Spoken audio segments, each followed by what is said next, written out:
Does truth exist? Because you have faith, does that make this book true? Does God exist? So when someone says there is no truth, if you apply the claim to itself, what should you say? Is that true? They don't think Christianity's true. They're talked out of it. You know why they're talked out of it? Because they've never been talked into it. Cross-examining skeptical and atheistic views.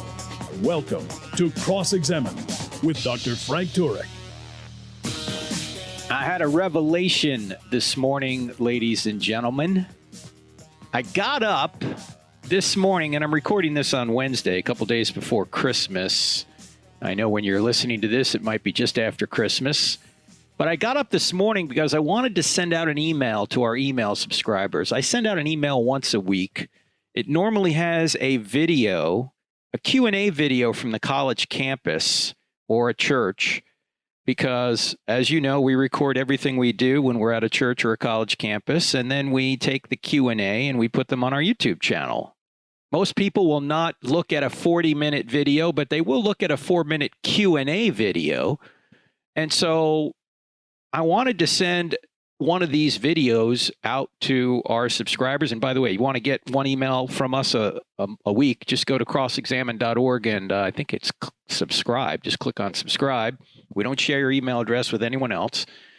But we do send you a video, just one email a week. And so I woke up, I was trying to figure out a video that, a video of a student asking a question related to Christmas and the central focus of Christianity. What's the central focus of Christianity? The fact that Jesus came to earth, that's why we celebrate Christmas, to give himself as a ransom to save us from our sins. And he rose from the dead to prove it. And that by trusting in him, we are saved by grace, not works. So he gave himself as a ransom, Mark 10:45. He rose from the dead, as many eyewitnesses saw, 1 Corinthians 15. We're saved by grace, not works. That's all over the scriptures, but one passage you can go to is, of course, Ephesians 2, verse 8. Now, it struck me that out of over, say, 800 Q&A videos on our YouTube channel, very few of them have students challenging any of the essentials of Christianity. In other words, after they see the evidence, when we get to Q&A, we've already gone through the evidence that Christianity is true. We've covered, does truth exist? Does God exist? Are miracles possible?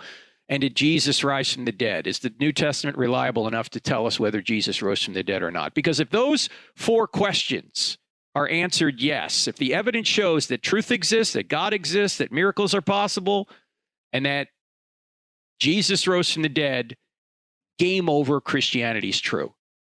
So after we present all this evidence, we take Q&A. And after they see the evidence, they rarely express skepticism about God's existence or the resurrection of Jesus. Instead, they are more concerned about the theological and moral implications that will affect them if Christianity is true. In other words, they rarely say, well, your evidence for God isn't good. Every once in a while you get a question, but very rarely. Or the evidence that Jesus rose from the dead, nope, not good. Instead, they're more concerned about how it would affect them if Christianity was true. And I've noticed they really don't like the fact that God allows evil, that he judges people, particularly in the Old Testament. There's a lot of judgment in there. That not all sexual behaviors are approved, or at least the ones they want to engage in. That inequality in the world exists.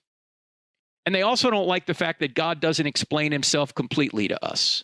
Why doesn't God do this, or why doesn't God do that? Well, it's worth noting, ladies and gentlemen, that as I reflected on this, it's worth noting that God never promised, number one, there would be no evil in the world. In fact, Christianity and Christmas would be unnecessary if there were no evil in the world. Defeating evil is exactly why Jesus came. Do you realize the Christian story is the solution to the problem of evil? There would be no reason for God to come and save us if we were perfect, if there wasn't moral evil. There would be no reason for God to come to save us if we weren't sinners. There would be no reason for God to come and save us if we didn't get sick and die.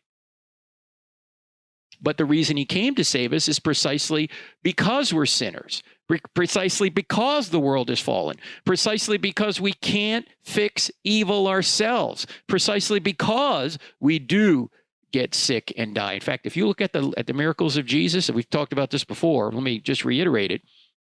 When you look at the miracles of Jesus, they're not random miracles. They're in 4 basic categories. First of all, he's sinless. Why? Because one of our problems is sin.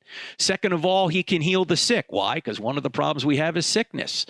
Third of all, he has power over nature. He can walk on water, turn water into wine, calm the storm. Why? Because those things, nature itself, can hurt us. And fourthly, he rises from the dead and he raises other people from the dead. Why? Because that's another one of our problems. In our fallen world, we die. In other words, Jesus comes and demonstrates he's the Messiah, the Savior, by solving the 4 problems we have in this space-time continuum: sin, sickness, nature, and death. So he's saying, look, I'm the Messiah. I can correct all these problems. If those problems didn't exist, there would be no need for a Savior. So it's odd when, well, it's not odd. I shouldn't say that. I mean, everyone has questions, if God, why evil? But no one would be asking the question, if God, why evil? Unless this was a fallen world. And Jesus comes and takes evil upon himself in order to fix that problem. And yet we're kind of shocked when we see that evil happens in the world. And quite frequently, we're behind it. But Christianity is actually the solution to that. God never promised there wouldn't be evil in the world. He promised there would be. You will have trouble in this world, but take heart, I've overcome the world. Paul said anyone who is a faithful follower of Christ will be persecuted. You will have trouble in this world. But Christianity is the solution, the ultimate solution to that. Also, God never promised to not judge sinners. In fact, if he's a true God, he would judge sinners. He does that throughout the Bible. He judges sinners. And if he's just, he must. In fact, that's why Jesus is the ransom, right? He provides the ransom. He is the only one who can pay off our debt of sin because he's sinless. So he takes our sin upon himself, our punishment upon himself. And therefore, God remains just, and he's the justifier, as Paul says in Romans chapter 3, verse 26, one of the key verses in the entire Bible. God is just and the justifier. By the way, that's why Jesus is the only way. He's the only way an infinitely just God can allow unjust people like you and me to go unpunished. He punishes himself in our place. He's the ransom. And he judges sinners. If he didn't judge sinners, he wouldn't be just. He has to judge sinners, just like a judge in a courtroom. If he is going to be a just judge, he has to punish sinners. He has to punish people that have broken the law. If not, he's not just. Also, God never promised that you can do whatever you want sexually. And he shouldn't. Why? Sex is one of the most powerful activities in which human beings engage.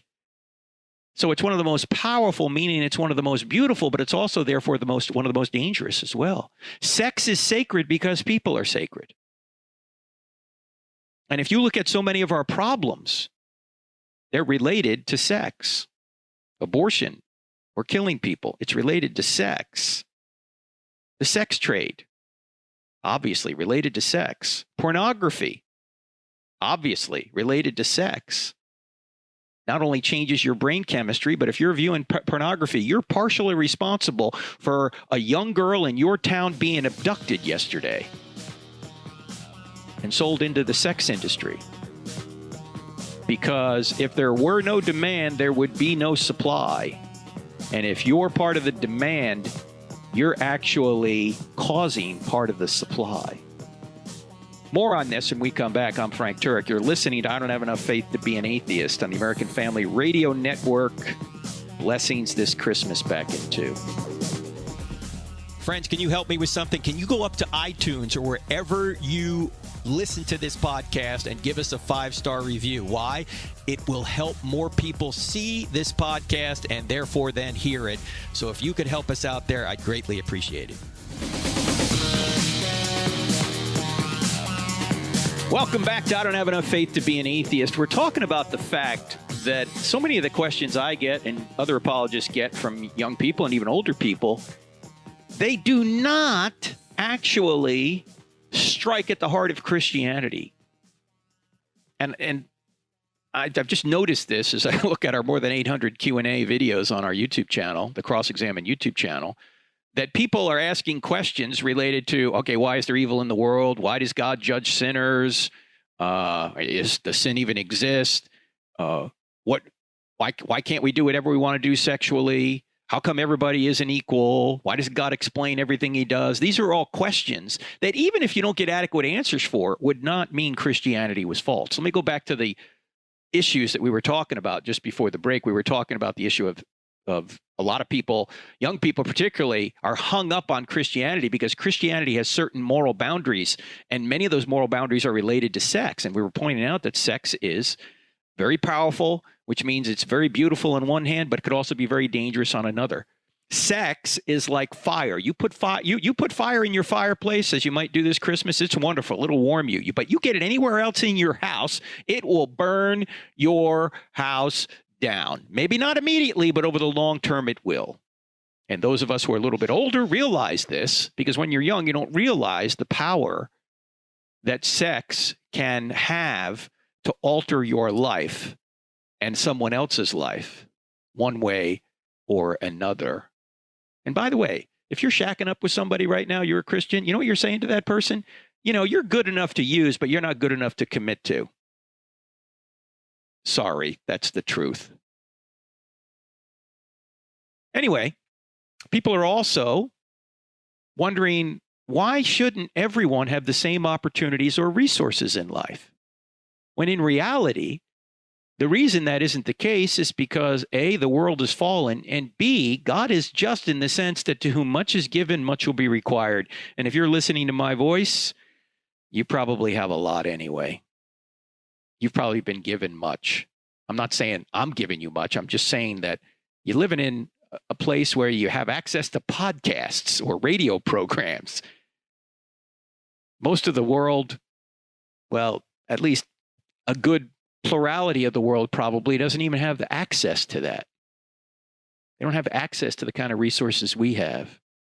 Jesus said, to whom much is given, much will be required. God is just. He's not going to judge people who have different opportunities or different resources in life the same. To whom much is given, much will be required. People are also seem to be upset because God doesn't explain everything he does. You know, why did God do this or why didn't God do that? Why doesn't God reveal himself more? Why did God do X, Y, or Z that we read in the scriptures when it's not explained? Well, look, since we're limited and in time, we don't have the capacity to comprehend it all. In fact, when you think about the trillions of events that are affected by something you do every day into the future, we wouldn't even have the capacity to trace the ripple effect that occurs when you do something into the future. There's no way of tracking that. And if you could track it, such knowledge would often negatively affect your behavior or my behavior. For example, if you knew that if God were to explain why such and such a thing happened in your life right now, that say something happening now, something maybe tragic happening now, would ripple forward into the future to maybe cause you to become closer to Christ or other people to become closer to Christ, or maybe it would contribute to a great evangelist rising up 500 years from now who saves millions of people because some tragedy occurs today. If he were to explain all that to you, number one, how much would that really ease your pain? Probably not much. But number two, it might alter your behavior now and prevent you from growing in the way that God intended you to grow if you hadn't known that was the purpose of it. In other words, such knowledge might negatively affect our behavior. And so God never promised there would be no evil in the world. God never promised he wouldn't judge sinners. In fact, if he's a just God, he has to. God never promised you could do whatever you want sexually. And if he did, he wouldn't be a loving God. Because as I said, sex is very powerful and can not only obviously help people, but hurt them dramatically. Number 4, he never promised everyone would have equal opportunities or resources, but he would judge people fairly based on what they have been given. And also, he never promised to explain everything. And if he could, or if he did, we wouldn't even understand it, and it might negatively affect our behavior. So the key point of all this, from what I've said to this point, ladies and gentlemen, is this. Even if you don't like or agree with any of the answers to these questions about evil, about judging, about sex, about inequality, about why God doesn't explain certain things, even if you don't like the answers to those questions, Christianity is still true. God exists and Jesus rose from the dead, regardless of any moral questions we might have related to evil, judgment, sex, equality, and the like. In fact, none of those moral objections would even make sense unless God existed, because God's nature is the only standard by which objective moral judgments can be made. Without God, all moral issues are just a matter of human opinion and preference. So we wouldn't even be talking about evil. We wouldn't even be talking about judgment. We wouldn't even be talking about the morality or immorality of sex, certain kind of sexual activity. We wouldn't even be talking about inequality or resources. We wouldn't even be talking about any of those things from an objective point of view anyway, unless God existed, because God is the standard by which moral judgments are either really true or really false, really good or really bad.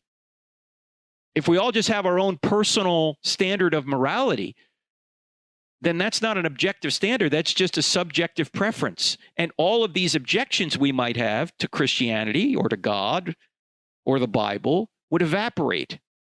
This is why I say people have to steal from God to argue against him. That's the subject of the book, Stealing from God. They don't just steal a moral standard. They steal many other things. And I don't have time to get into the book right now, but that's what it's all about. People are stealing from God to argue against him. So people have objections and questions, and those are all good. And we try and provide answers to them. But even if you don't like the answers, you have not disproven Christianity. Even if you don't like the answers, God still exists and Jesus rose from the dead. And if those two things are true, Christianity is true. And by the way, the reason we the reason we celebrate Christmas, we can study it too. The reason we celebrate Christmas is because of Easter. If Jesus never rose from the dead, we probably never would have heard of him. Everything centers around the resurrection. Unless Jesus rose from the dead, Christianity and Christmas itself would be meaningless. It probably wouldn't exist. So I want to spend a little bit of time today talking about the fact that, well, not just that Jesus rose from the dead. I really want to zero in on, did Jesus really claim to be God? In fact, I was at the University of Maryland. This had to be maybe almost 15 years ago. And I'd gone through the I Don't Have Enough Faith to Be an Atheist presentation. And after all the Q&A, a bunch of atheists hung around afterwards just to talk. So we were talking, and this one atheist young man going to the University of Maryland was very skeptical of the New Testament, but he was saying things about the New Testament that belied the fact that he probably had never read it. And so I said to him, I said, have you ever read the New Testament? Well, he just blushed and had to admit he hadn't. And I said to him, look, I don't care where you're from. I don't care what your history is, what your background is, what religion you came from or non-religion you came from. Jesus of Nazareth is inarguably the most influential human being to ever walk the earth. If you're going to call yourself a pursuer of truth, you have to at least read what he allegedly said and did. I mean, you might read it and go, it's bunk. I don't believe it's happened. I don't think it's true. Well, fine, but you have to at least read it. And you should investigate it. In fact, Jesus says this in John chapter 7. Anybody who's pursuing God will figure out who I am, who Jesus is. He's the center of human history. You're not going to look into him? I had somebody at a recent church event we did said, "Oh, I love your book. I don't have enough faith to be an atheist. But, you know, is there any way you could put that into like a Cliff Notes format so I can hand it to other people?" I mean, sure, you could summarize some of this. We summarize it when we do the presentation, right? We do the presentation in about 90 minutes. You know, we're not covering everything in a 448-page book in 90 minutes. But kind of underneath the question is sort of an implied laziness in our culture. We want everything easy. We want everything in a 2-minute or 3-minute video. Can't you just explain it in an Instagram post? Couldn't it be a TikTok video? Couldn't you just communicate it that way? I'm sorry, but there ain't no free lunch.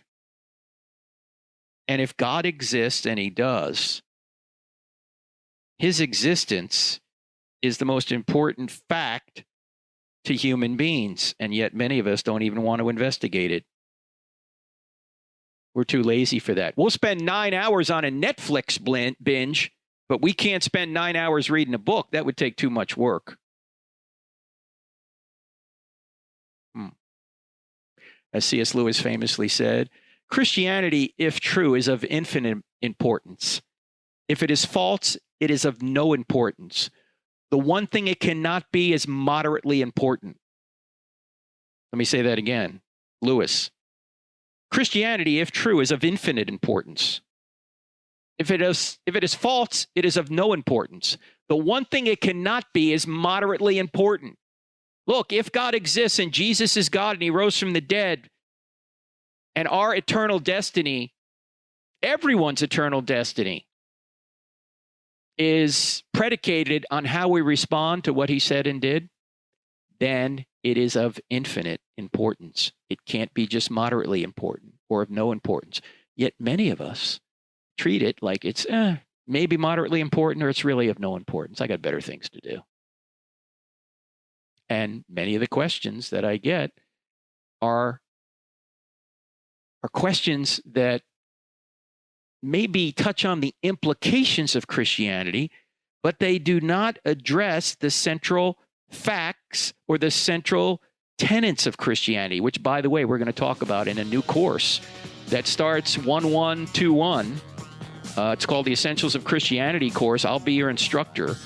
In fact, if you sign up for the premium version, I'll be online with you on Zoom for live Q&A on 7 occasions. But you need to sign up for that quickly. It makes a great gift, by the way. You need to sign up for it quickly because we fill up the session. We don't have too many people, so everybody can participate in the Q&A. Just go to CrossExamined.org, click on online courses. I'm back in 2. If you find value in the content of this podcast, don't forget to follow us on Instagram, Facebook, and Twitter. Join our online community to have great conversations, grow in your knowledge of God, and become a better defender of the Christian faith. Also, don't forget to subscribe to our YouTube channel where we have hundreds of videos and over 100,000 subscribers that are part of our online family. Find us by searching for Frank Turek or CrossExamined in the search bar. You can find many more resources like articles, online courses, free downloadable materials, event calendars, and more at CrossExamined.org. Here's just a few of the things, ladies and gentlemen, we're going to talk about and investigate in the Essentials of Christianity course. The official name of it is Life's Compass, Jesus, You, and the Essentials of the Faith. We're going to cover questions like, what is the Bible all about? How do faith and works relate? What does it mean to be made in God's image? Who is Jesus? What are the essentials of salvation? How do faith and reason relate? What is God like? Why is the resurrection so important? What is faith and why does God want it? And there's many more. Just go to CrossExamined.org, click on online courses. You'll see it there. Again, I'll be your instructor. If you're listening to this after January 1, you can still sign up even in the premium version because the Zooms start a little bit later than January 1. We're just dripping the course out January 1. So check all that out. The text for the course, by the way, is Mere Christianity. If you haven't read that, you need to read it. And if you have read it, you need to read it again because it's got so many great insights in it. I go back and I reread, particularly the highlights of books I've read before because I forget what I've read. If you're like me, you forget. and so you got to be reminded. In any event, check that course out. Hey, I want to ask you guys this question. Suppose you were to hear somebody on the radio, maybe even me, just somebody on the radio, or just a friend of yours comes up to you and he says things like this. Before Abraham was born, I am. Your sins are forgiven. I and the Father are one. All authority in heaven and on earth has been given to me. Whoever obeys my word will never see death. I am the resurrection and the life. No one comes to the Father except through me. I am the light of the world. Whoever follows me will never walk in darkness. I am the bread of life. Can you, or can any of you, prove me guilty of sin? Pray in my name. Father, glorify me with the glory I had with you before the world began. If you heard somebody say those words, what would you think about them? You certainly wouldn't say, oh, that guy's just a great moral teacher. No, you would say, that guy's an egomaniac who thinks he's God. How could you get away with saying things like this if you weren't God? You'd either be a lunatic or a liar, or you'd be Lord. You've heard the trilemma, Lord, liar, lunatic.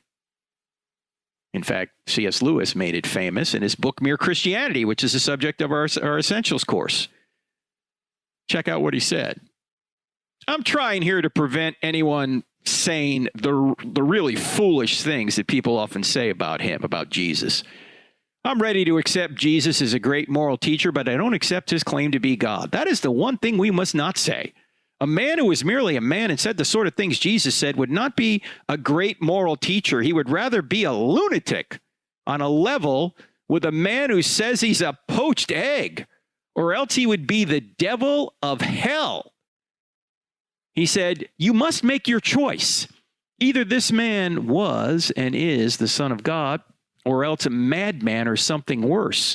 You can shut him up for a fool. You could spit at him and kill him as a demon.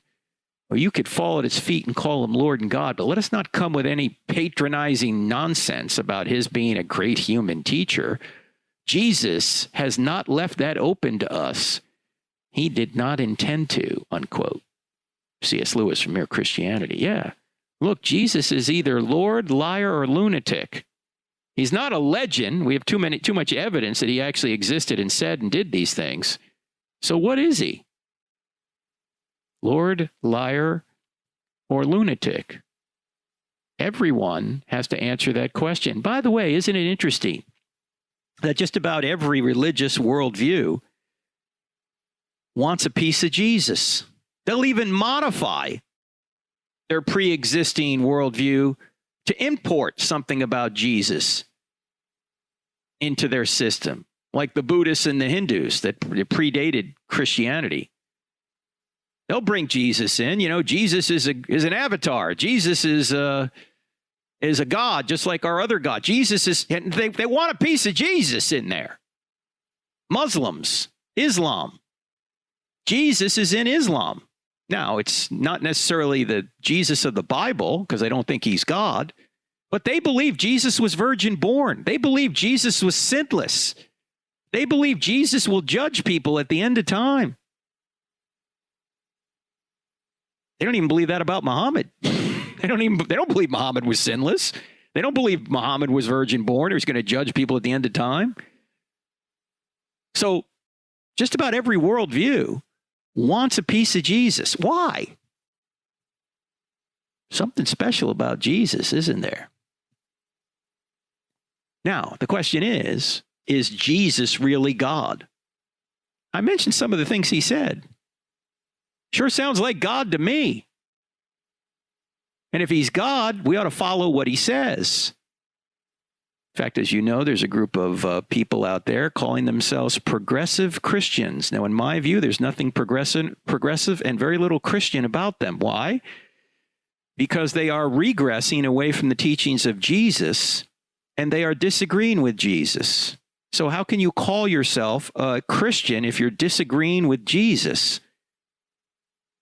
Just like imagine if we were with Moses on Mount Sinai, we're waiting at the bottom of the mountain. You and I, we're waiting there. Moses comes down with the 10 Commandments. He goes, here are the 10 Commandments from Yahweh. And both of us look at those 10 Commandments and we go, we don't like those 10. We got our own 10. Should we call ourselves followers of Yahweh if we're disagreeing with Yahweh's 10 Commandments? Of course not. We're not followers of Yahweh. We may be followers of ourselves, followers of some philosophy that we've come up with, but we're not followers of Yahweh. Yet there are people out there calling themselves Christians who are not following Jesus. They have their own commandments, and particularly, interestingly, most of these commands that they disagree with Jesus about have to do with sex and sexual immorality. In fact, I've hardly ever seen a deconstruction, so-called deconstruction, where somebody leaves Christianity, they deconstruct their faith. I've hardly ever seen one that has anything, or that does not somehow bring up sexual behavior as a reason they left Christianity. Again, they're not even striking at the core of Christianity. Because they disagree with Jesus on sexual immorality. Does that mean Jesus didn't rise from the dead? Does that mean God doesn't exist? In fact, in order for them to say that, say, same-sex marriage is a good thing, or there's nothing wrong with same-sex behavior or transgenderism, whatever their issue is, in order for them to say there's nothing wrong with it, they have to have a standard of right by even which to judge that. Again, they'd have to have a moral standard to say, well, this is good behavior. There's nothing wrong with this, and you're evil if you're against it. You bigot, you homophobe, you transphobe, whatever they're going to say, right? They have to have a standard. Where are they getting that standard from? You can go back last week to our podcast with 𝗦𝗨𝗕𝗦𝗢, who is an expert on critical theory, to see they don't even think about a standard. They're just assuming a standard. They're actually stealing a standard again from God and modifying that standard and trying to impose it on everybody else, which is exactly what they say that nobody should do. Nobody should impose their values on anybody else, yet that's exactly what they're doing. Everybody's imposing value. The question is, what are the right values? What are the true values? And I always say, look, these aren't my morals. I didn't make these things up. I didn't make up the fact that men were made for women and women were made for men. And I didn't make up the fact that abortion's wrong, that murder's wrong, that theft is wrong, that rape is wrong. I didn't make up any of these categories. I didn't make up the fact that there are men and women out there. This isn't my morality. This just happens to be the morality. The one Thomas Jefferson said was self-evident. The one the Apostle Paul says written on our heart by God. This is derived from God's nature. So, the point here is that are we going to follow Jesus, or are we just going to follow what our desires are? And even if these people out there who are saying that they're Christians, yet they disagree with Jesus on certain issues, they haven't defeated the truth of Christianity. God still exists. Those arguments still stand. Jesus rose from the dead. The evidence for that still stands. You just don't like the moral implications of Christianity being true. And you might say, well, Jesus never claimed to be God. Oh, contraire. Now, he did it in a Jewish context, of course, claiming to be the great I am before the Pharisees there in John 8:58. He says, I tell you the truth, before Abraham was born, I am. At this, they picked up stones to stone him. Now, why did they do that? Why did they pick up stones to stone him? Because he didn't put a predicate on the end of I am? I am what? No. The reason they picked up stones to stone him is because he was claiming to be Yahweh. Because who's he quoting? He's quoting Exodus 3:14, the burning bush. You remember when God appeared to Charlton Heston? And Moses says to God, God, who should I tell the Israelites you are? What does God say? God says, I am. What does I am mean? I am means the self-existent eternal one, the being that had no beginning, the being that would have no end, the being that just bees, the being that grounds all other being. And even if you didn't know about Christianity, you'd have to realize, as Aristotle himself realized, there has to be an unmoved mover. There has to be a being who just exists and created everything else and keeps everything moving, including all the natural laws that do what they do. There's a mind behind all this, in other words. So when Jesus claims to be the great I am and people picked up stones to stone him there, the Jews picked up stones to stone him, he's literally claiming to be equivalent with Yahweh. He couldn't have said it any more clearly in a Jewish context. Now, of course, he didn't go around saying, I'm God all the time. If he did, he probably would have been killed a lot earlier. He had to, obviously, teach before he would be so overt to reveal his identity. Otherwise, he would have been taken out too soon and wouldn't have completed his mission. Also, a lot of people will say, and Bart Ehrman has been known to say this, Jesus never is really claimed to be God in, say, the synoptic gospels, like, say, Mark. It's only later in John that Jesus becomes God. That's not true. In fact, if you look at the Gospel of Mark, Jesus affirms he's the Messiah and the Son of Man in Mark 14:62 when he's under oath before the high priest. And what does the high priest say? What does Caiaphas say after Jesus claims to be the Son of Man, which, by the way, was his favorite designation for himself across all four Gospels? The Son of Man is a divine figure from Daniel chapter 7. What does Caiaphas do when he says, I am the Son of Man, and you will see the Son of Man descending or riding on the clouds? What does he do? He tears his robe and he says, we don't need to hear any more evidence. This is blasphemy. He knew that Jesus was claiming to be God. And by the way, when we come back from the break, I'll show you in the Gospel of Mark itself, it's one long story about Jesus claiming to be God, proven to be God. Come back right after this. I'm Frank Turek. Don't go anywhere. Friends, Frank Turek here. I Don't Have Enough Faith to Be an Atheist is a listener-supported radio program and podcast. So if you like what you hear here, would you consider donating to CrossExamined.org? 100% of your donations go to ministry, 0% to buildings. We're completely virtual. So if you can help us out, we greatly appreciate it. Thank you so much.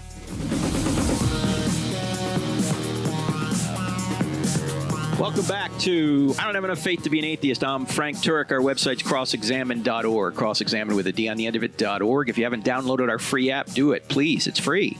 A lot on there. CrossExamined, 2 words in the App Store. And don't forget about our YouTube channel. Check that out. Our Facebook page, CrossExamined YouTube channel, CrossExamined Facebook page. A lot going on up there. We've got a Instagram. We've got Twitter, of course. Just look for Frank Turek there. Just before the break, we were talking about Jesus claiming to be God in the Gospel of Mark, something that some of the skeptical scholars seem to look over. He claims to be God there. But notice in the first few chapters of the Gospel of Mark, Jesus is actually showing he's God by actually doing certain things that only God can do. And even the author of the Gospel of Mark points this out. It says, for example, in Mark chapter 1, verse 3, that John the Baptist prepares the way of the Lord. And in that context, the Lord means Yahweh. He's saying Jesus is Yahweh. Not the Father Yahweh, but he's part of the Godhead. That's Mark 1:3. If you go to Mark 1:9, the Father calls Jesus the beloved Son. He has obviously a special relationship here with God the Father. Then a little bit later in the first chapter of the Gospel of Mark, evil spirits recognize Jesus and obey him. Who else do evil spirits obey other than God? The next chapter, in chapter 2, verse 5, Jesus forgives sin. Mark chapter 2, verse 5, he forgives sin. Who can forgive sin but God alone? In fact, if you look at the context of the passage there, let me get there. Let's take a quick look at it. Oh, I'm not going to Luke. I'm going back to Mark. Go back to Mark. Sorry. I'm online with this right now. And I'm not going to Matthew. I'm going to Mark. Thank you very much. Mark chapter 2. It says, when Jesus saw their faith, first of all, he says a few days later, when Jesus again entered Capernaum, my favorite spot in Israel. You know where Jesus stood.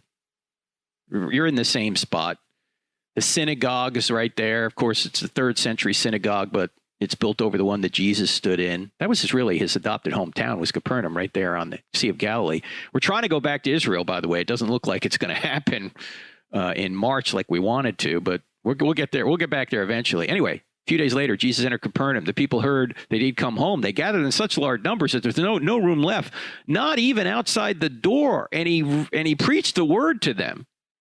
Some men came bringing a paralyzed man carried by 4 of them. Since they could not get him to Jesus because of the crowd, they made an opening in the roof above Jesus by digging through it and then lowered the mat the man was lying on. You know the story. In fact, if you go there, we think we found Peter's house. This is probably where they lowered the man into. They lowered him through the roof on that house.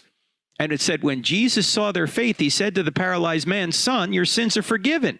Now, some of the teachers of the law were sitting there thinking to themselves, why is this fellow talking like that? He's blaspheming. Who can forgive sins but God alone? Exactly.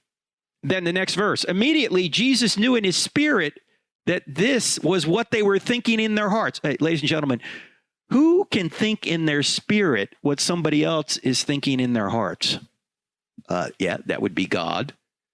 In other words, Jesus is doing all these things in the Gospel of Mark, which is almost universally recognized to be the earliest gospel, that demonstrate he's God. In fact, that's what they're saying. The people in Capernaum are saying, this guy's claiming to be God. He's blaspheming. Then he claims to be, a little bit later in the chapter 2 of Mark, the divine Son of Man. He also claims to be the Lord of the Sabbath. Who is the Lord of the Sabbath other than the Lord himself?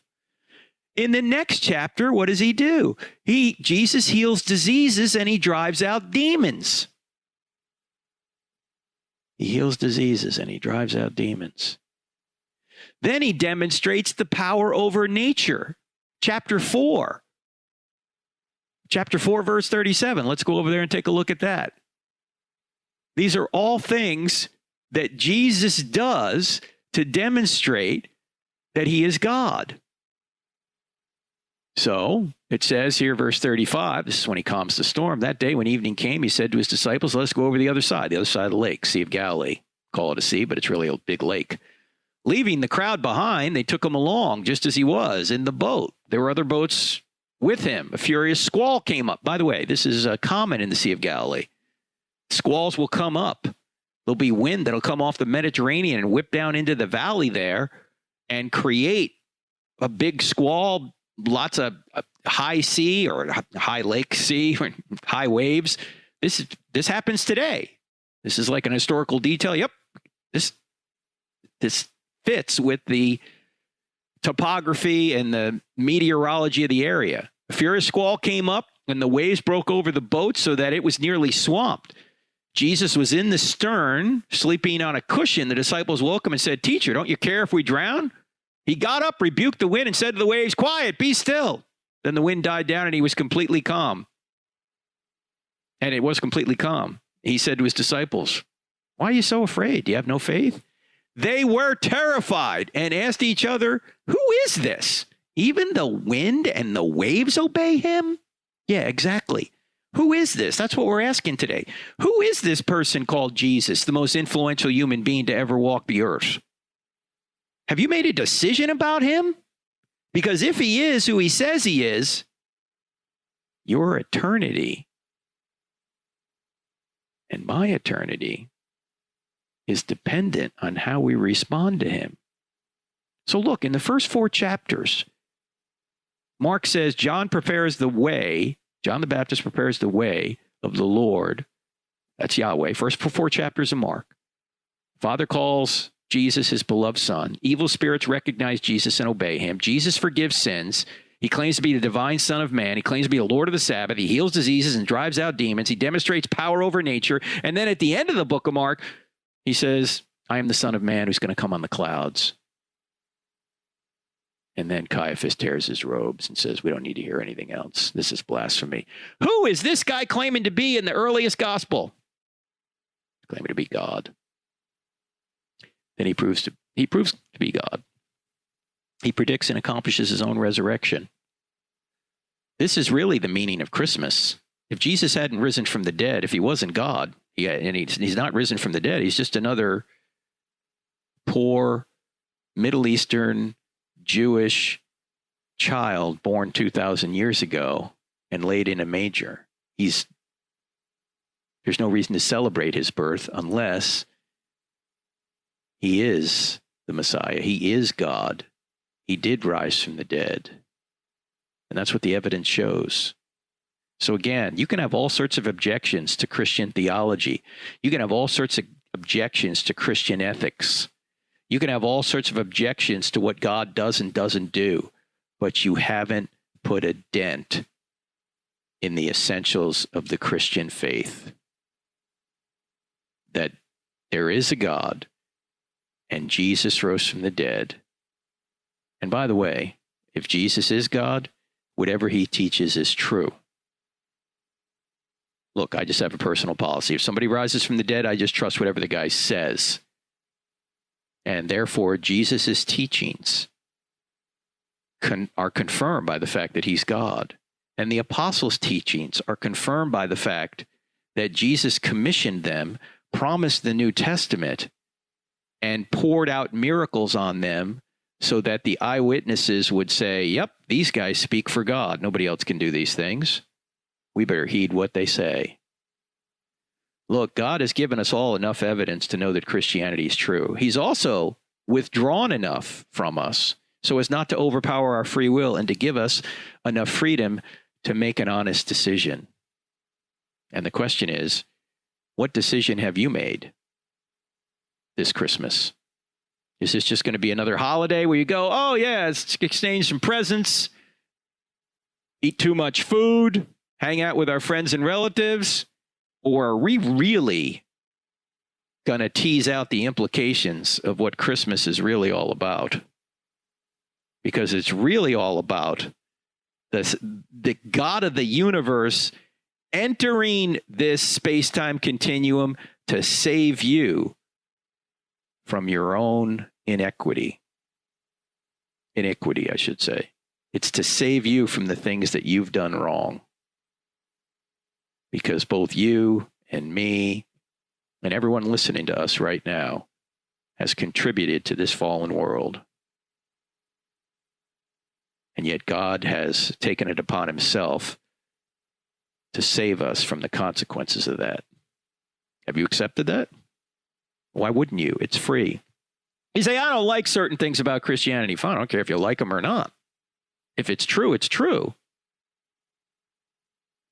In fact, I'll unpack this at a future time, but we don't like the word submit. But you know where the word submit comes from? Submission. And what does mission mean? Mission means there's a purpose to life. And sub means you're putting yourself behind that mission. What could be better than a mission to save one another and enjoy God forever in eternity? There's no other mission. There's no superior mission. There's no eternal mission other than that. But it's up to you whether or not you're going to submit yourself to the greatest mission in the world brought to us by God when he came to earth. Your decision is of infinite importance, ladies and gentlemen. It can't be moderately important. All right, friends, great being with you. Hope you have a blessed Christmas. Don't forget about our online course starting 1/1/21. Makes a great gift if you want to gift it to somebody. And Lord willing, I will see you here next week. God bless. If you benefit from this podcast, help others find it. Just go to iTunes or any other podcast service you might be using to listen and leave us a 5-star rating on the I Don't Have Enough Faith to Be an Atheist podcast with Dr. Frank Turek. It will take you less than 5 seconds. You can also help a lot by leaving us a positive review for others to see. This podcast is available on iTunes, Spotify, Google Play, Stitcher, TuneIn, and many other audio content delivery apps. Thank you and God bless.